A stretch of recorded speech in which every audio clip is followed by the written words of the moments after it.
later.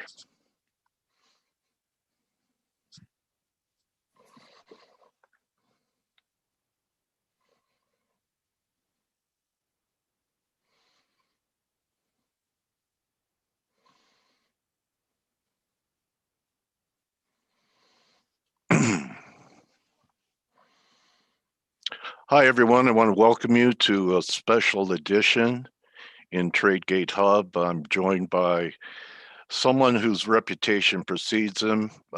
Jack, welcome. I was just telling Jack that Gil rereads Market Wizards 3 times a year. It's a ritual. It keeps him inspired.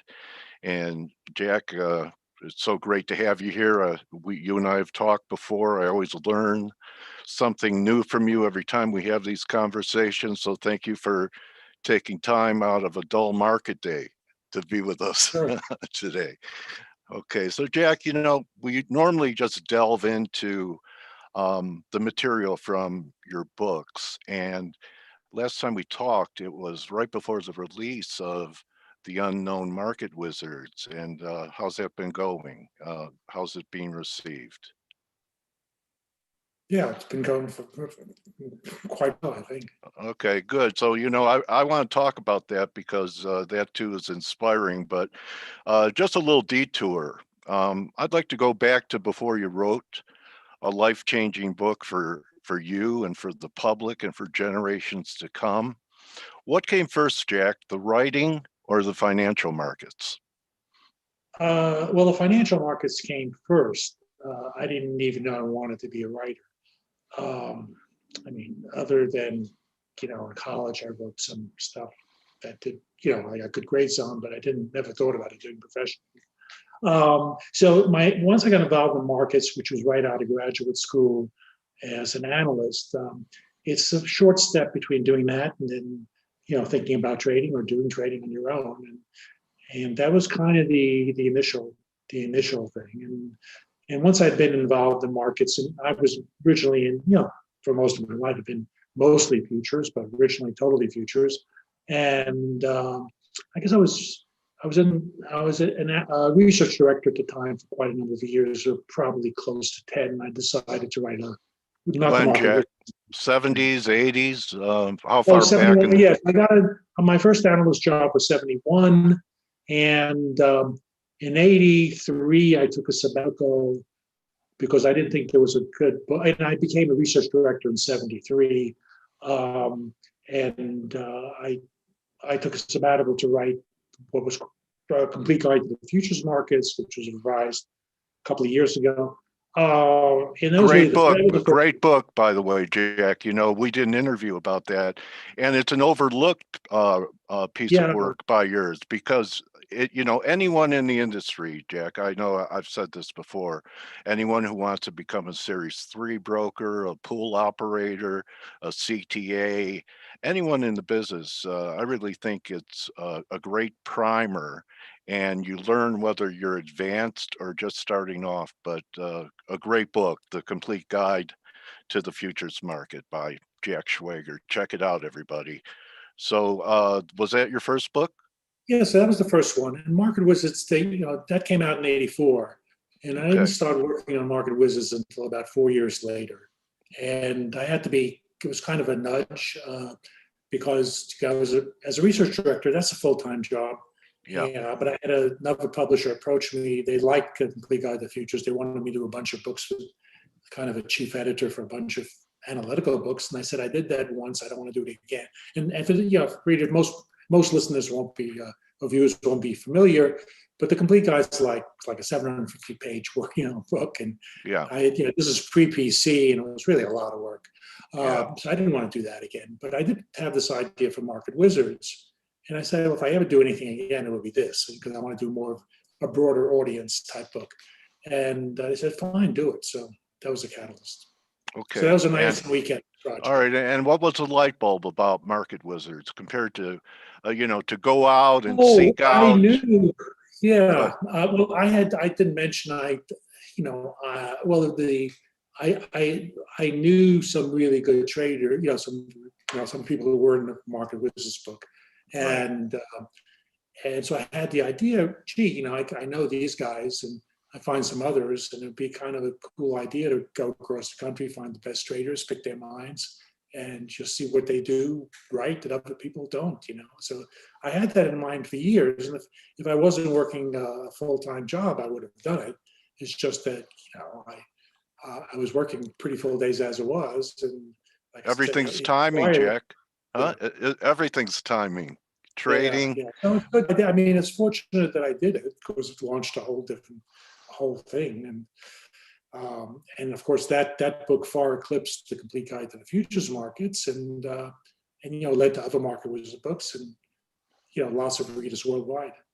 Okay, yeah. I'm wondering how it felt for you to really have a huge success, and you probably had no idea that at that time it would turn into such a market classic that you really can ask almost anybody involved in the markets, and they'll bring up a book title if you ask them to give you some ideas about what you should read. What was it like to, as a technician, have such a large breakaway gap to the upside, Jack, with that publishing? Well, it was actually frustrating because what happened was the book came out. I won't mention the publisher. I don't even know if they're probably still around, but the book came out. There was a Wall Street Journal article in the book, and the thing immediately sold out. And it took those idiots like about 2 months to get a reprint. So it's like, it was really frustrating. Yeah. So, I mean, the book did, really well, but, and I've had a life, I've been continually frustrated with publishers for one reason or another. The Complete Guide to the Futures Market, the revised edition, I get my copy, and they printed it on because it was such a thick book, and they didn't want it to be too thick. They did decide to do it as a paperback. They printed it on was like tissue. I wouldn't say tissue paper, but it wasn't far away. It was almost transparent. And Huh. I immediately called them, what the hell's going on? And wouldn't you know it, of course, the first few reviews I get on Amazon, I mean, either they're 5 stars or they're 1 stars, and all the 1 stars are complaining about the paper. Well, it ain't my fault. And it pretty much killed the book, because people look at, they see 1 stars, well, they don't, whatever. Okay, But anyway, so so Jack, you're what I call a 20-year overnight success. And uh, and even with the success, you had some aggravation, and no, that leads me to a question about psychology. And you're on Twitter, Jack, and aren't you amazed that no one is ever wrong on Twitter? And they never talk about losses, and they always know where every market's going to go. A lot of people choke on the words "I was wrong" or "I don't know." And I think every trader goes through periods of adversity. I've raised money for CTAs, and they all have drawdowns. If I think back to my days as a runner on the floor of the CME, this guy, I believe his name was Dittmer, who had a clearinghouse. I'm not sure, Jack, if it was Refco or RB&H, but he said he knew he had a good trader after they went deficit. He would let them trade out of a deficit, and he knew that he had a good trader if somebody had the resiliency to come back after setbacks and not make all the emotional mistakes that I've made, averaging out, increasing my margin, all of the mistakes that amateurs, which we all are at the beginning, are. revenge trading. Yeah, right. So, you have FOMO and your impulse trading, all the biggest mistakes. So, what I'm interested in is, after interviewing and researching all these traders, did you notice any kind of trait or psychology, like real estate is location, location, location, and trading is psychology, psychology, Yeah, psychology, a it common is. thread for these guys? Well, there are lots of common threads, but just to pick up on the point you were talking about, admitting you're wrong, Yeah. and being flexible. I mean, that's really, if you get a trait that runs across almost all the traders, despite how different their approaches are, that ability to admit they're wrong is key. Really, it's essential. And I make that point. It's one of my main summary points in the unknown market wizards. I made the point before. I'm sure in other market wizard books. Interestingly enough, I don't get a tangent on politics here, but I just made a joke, because to make the point. And I had a line in the book, and I think it was the one political line I had in the book, which was in unknown market, which was to make this exact point. I wanted to make it with humor.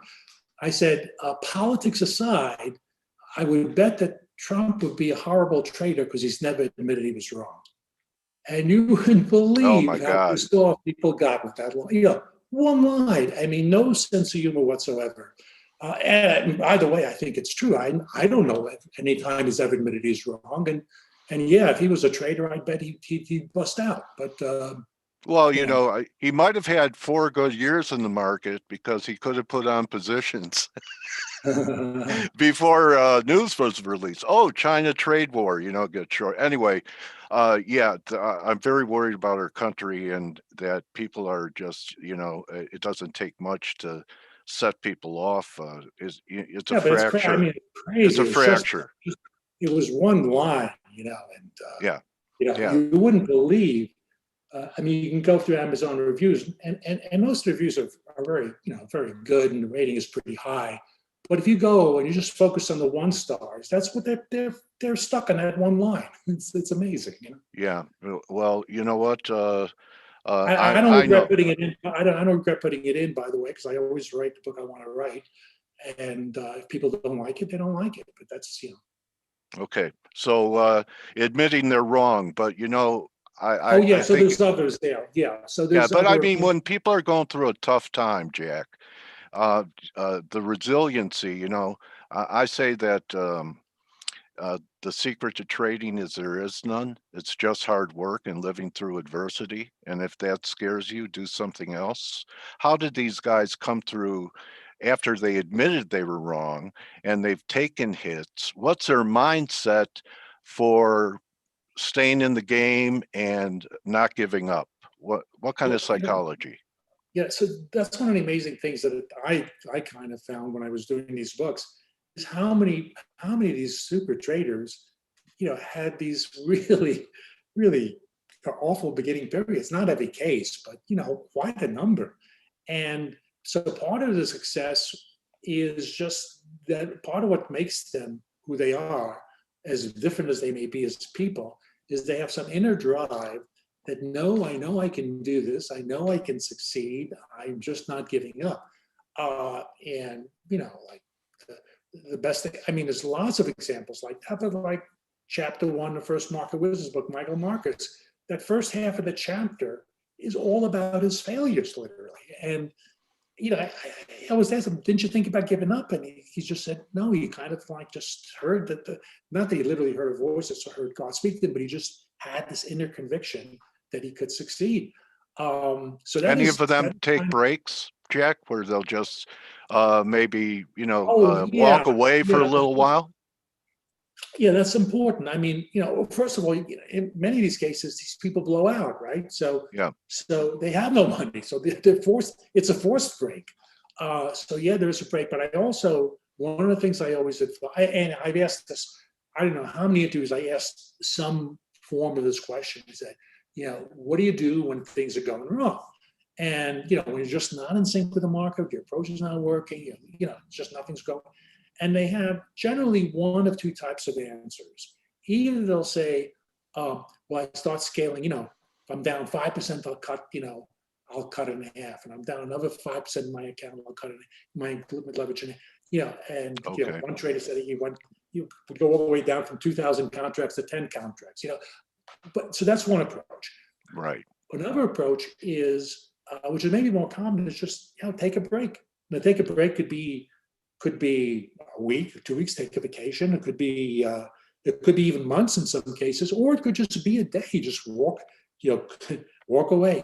And but well, one thing I always advise, in fact, I believe it's, again, one of the things I put in this new book, and I've had it probably before, but I advise people, particularly, novice traders or traders who have not been in the business that long, that before you start with an account, decide ahead of time how much you're willing to lose that's not going to destroy you, that if you lose that amount, let's say 20% or 25%, that you're saying, okay, something's just not right. I'm going to, so let's say that number, say you start with $100,000 and you say, if I lose 20%, something's wrong. And so you set that number. Any day that equity hits 80,000, you just sell out everything, close the account, go back to the drawing board, and come back at a later time when you kind of internally will know when. You'll feel the urge. Initially you'll feel relief. You'll feel relief just to be out of that losing streak, even though you lost. I mean, there's kind of a mixture of feeling bad, but there's relief that you're no longer stressing every day about the count going down. And it feels good to get out of a fetal position. Yeah. Right. And then you get back to normal, and then you start doing more research, and you start doing more watching and more thinking and writing some rules and whatever. And at some point you say, you know what, I know what I did wrong. I'm going to try it again, and you come back in. But if you do it that way, at least you have a second chance. If we just go in with the 100,000 and keep digging a little deeper, you can blow out and never get a second chance. Right. I also think, Jack, that people have a lot of unrealistic expectations, that they think they can just open an account and just start gamifying and trading. And, I say, why should it take any less time than getting a bachelor's degree at any university? So, I mean, go ahead. I was just going to say, that's a psychological thing. You think about it, and when I give talks, I sometimes use this analogy. I'd say, you think about somebody going to a bookstore and going into the medical section, getting a book on brain surgery, believing they can go in and do brain surgery Monday morning. Reading the book. You admit that anybody who thinks like that is just not in their correct state of mind. But how many people, maybe even majority of people, go into the finance books, section, get a book on how I made $2 million last year, read it over the weekend, and think that could beat the markets. So there's that complete dichotomy, and it seems like a paradox, but there is an explanation. And the explanation is that trading is the only, at least as far as I know, it's the only endeavor that the rank amateur could be right 50% of the time just by luck. Anything else, I mean, if you've never played the violin, your chances of getting up and playing solo with the New York Philharmonic are zero, right? Right. I mean, any other profession you think, it's impossible. But trading, you can know zero. You can go in and buy GameStop at $100 and see it go to 300 and think you're a genius. So people, the fact that you can win, at least for some period of time, just by luck, beguiles people to think the trading is a lot easier. And like I say, it's the only profession where that's even possible, and it fools people. Through my interviews that I've done with many traders over the years, the average answer I get, and the question is, how many years did it take you to make a breakthrough? Not that you were killing it, but that you were, had an epiphany and you started to perform in the markets. And I'd say the average answer is about 4 years. Yeah. Does that jive with you? Yeah, 3 to 5 years. I think in Peter Brandt's interview, you may even find that coming up, I believe, if I recall correctly. And I think that's the type of number he used. And I think other people kind of have talked about it similarly. So yeah, I mean, sometimes takes much longer. Sometimes you get people who are successful right out the bat, but it's Jack, it's been 30 for me. I'm starting to get the hang of it. I also wanted to ask you about, when the Wizards really got efficient and they're pulling money out of the market consistently, and perhaps they ended up with a windfall. And it kind of reminds me, I interviewed one of your unknown wizards, John Netto, and he was very very smart. The ex-Marine in your Unknown Wizards book, right? Yeah, yeah. And And third or John fourth. said, yeah, and John said that, I'm not sure I have mixed signals in gold. He said, but just buy beans. Okay. And that was with conviction 8 months ago. And, one of the biggest grain moves I've seen in Yeah, my career. So, really interesting, the different walks of life that people come from in all of your wizard books, but especially the Unknown Wizards. And John, he was in combat, and isn't being in the markets a type of combat too?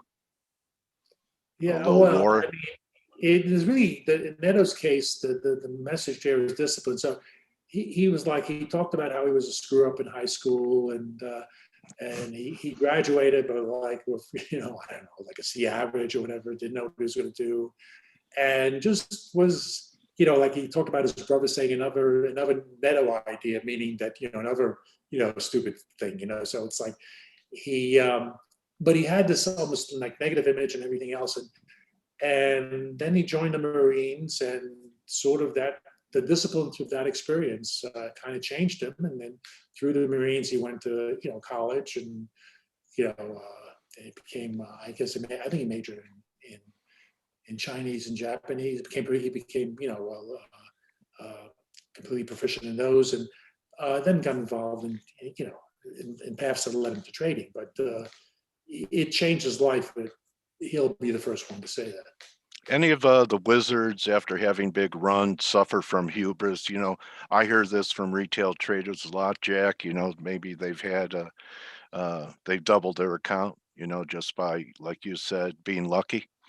And then they say, well, you know what? It's the house's money.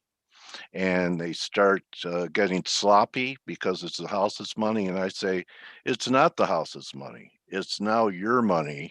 Protect it like it's your own. But any examples of hubris where guys were really on their way, and perhaps felt a little bit like they couldn't be conquered, and then had to start over again?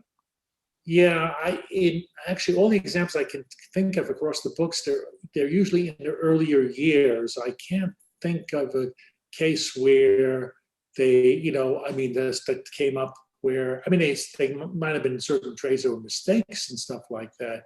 Yeah. Um, but I can't think of a case where they got very successful and then had a big downfall and then recovered again. And also I'm getting them when they're, have had Right. success. So yeah,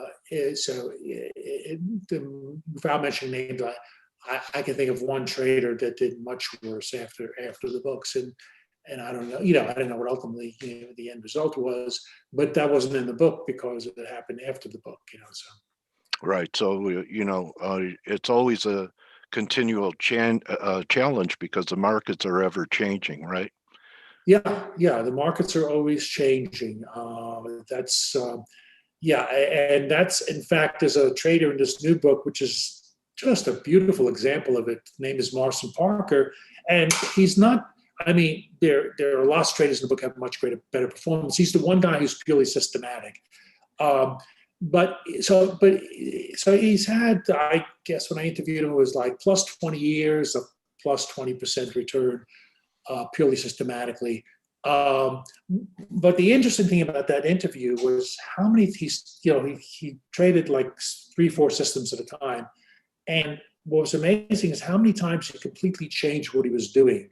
And the one image I still have from that interview, he talked about how he had the initial set of systems he did very well on, and for a number of years, and then one year it's sort of he's losing money on it and he stops trading. He decides it's just not working anymore for this reason, changes and starts different systems. And I said, and he's a real software guy. I mean, that's how he got into Okay. trading. He really came up as he was a software developer. And so he had written all this software for these trading systems, trading systems and everything. And so any trading system, he's probably had hundreds of them. Any trading system he's ever used, he can pull up on his computer and show you what it did, where he stopped trading it, and what it's done since then. So he pulls up this group of systems that he traded in his early years, and it's like a mountain chart. It goes straight up like a money machine, and then it sort of peaks. And I look out. I'm in Boulder. I look out at Bear Peak, which comes to a point, which I've hiked up a number of times. And I My think of love that. life has love life has been described like that, Jack. So that's his system could be described like that. And it looks just like the mountain I'm looking at. And it sort of went straight up like a money machine, and then just straight down till the present day. It never recovered. So the amazing thing is that what he started out and was really successful with would have ruined him. He would have gone broke. And the same thing happened multiple times in his career. And it was only his ability to change that why he's still around. Wow, that W.D. Gann statement, if you don't learn how to change your mind, you won't have any change left.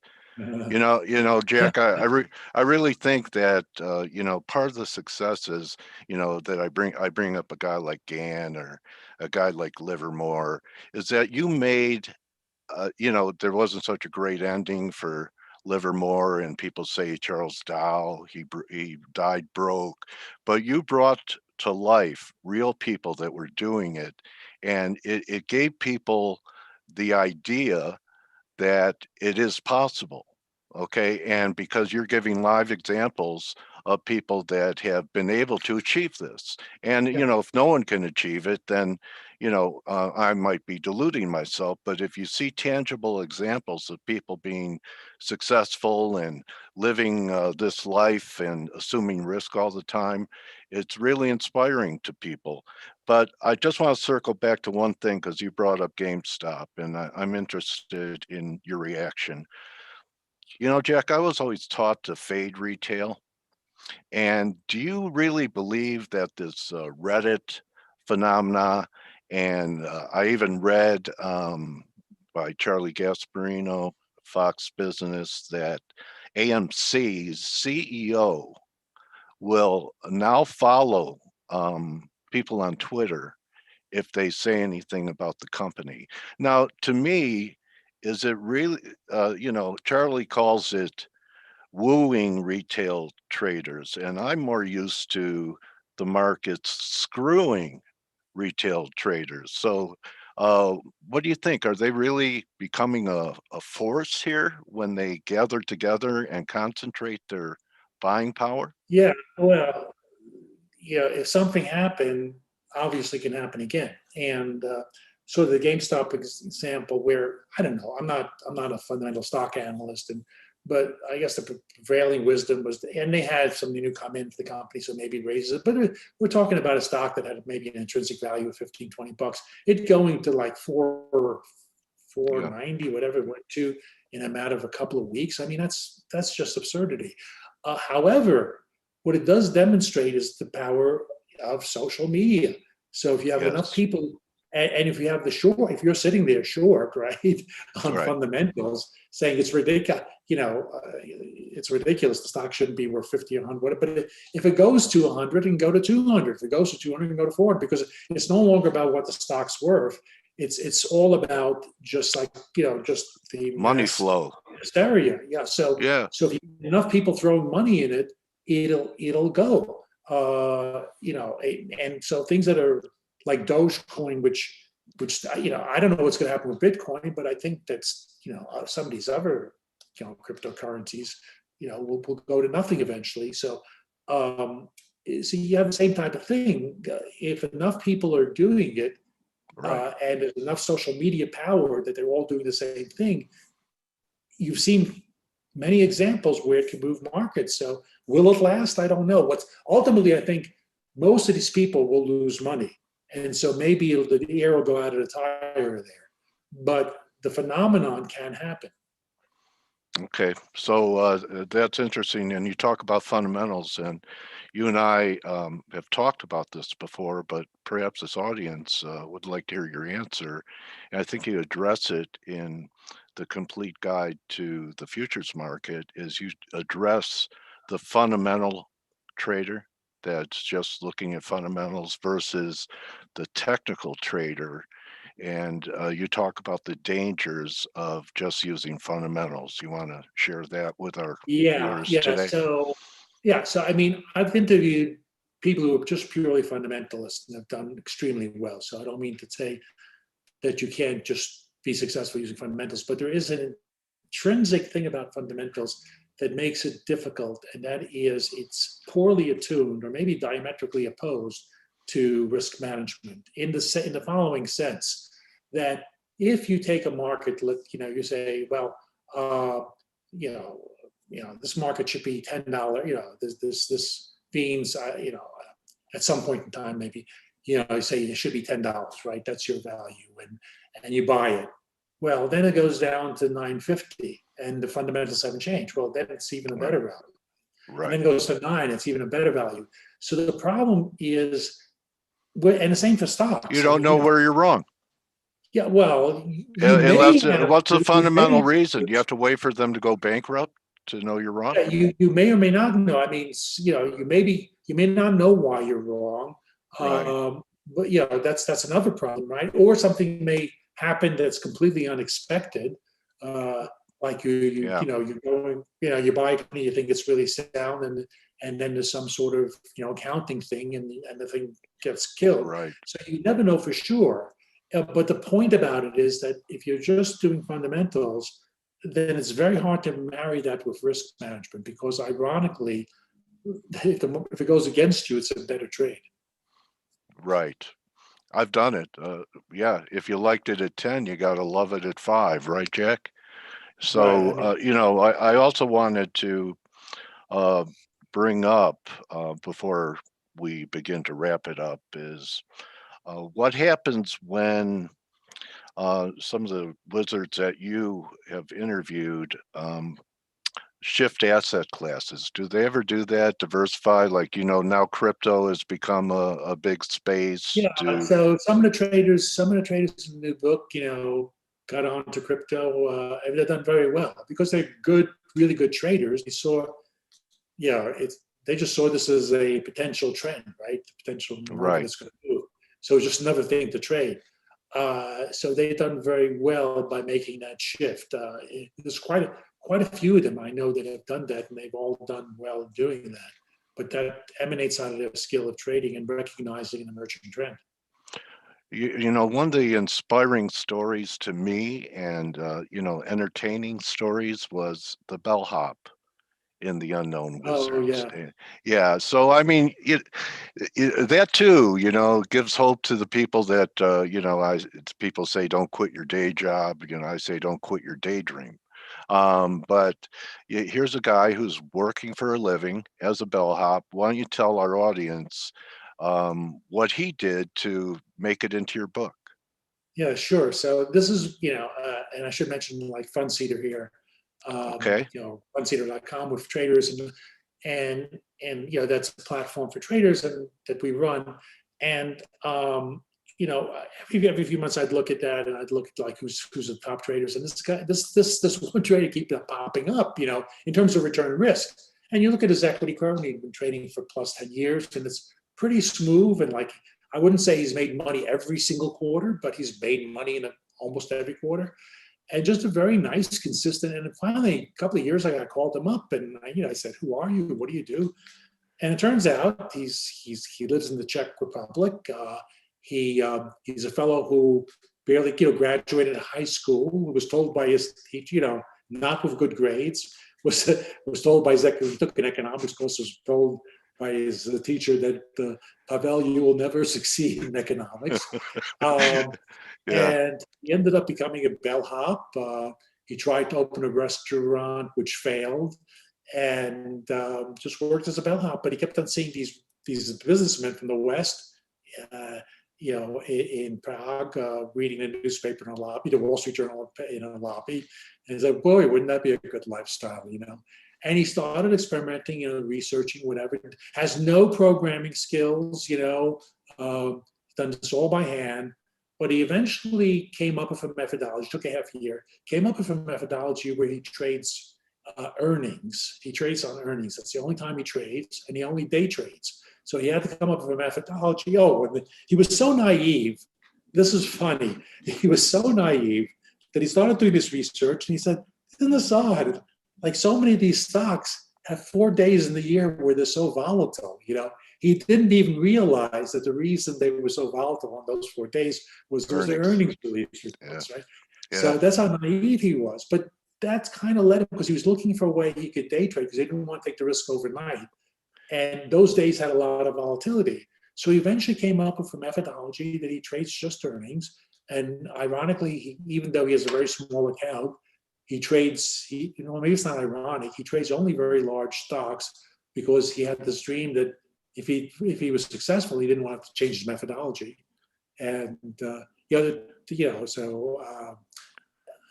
anyway, that's the story. And what's interesting about that story, like you said, he doesn't have a 10-digit account, but he's still a wizard. You're not a wizard by how big your account size is, are you, Jack?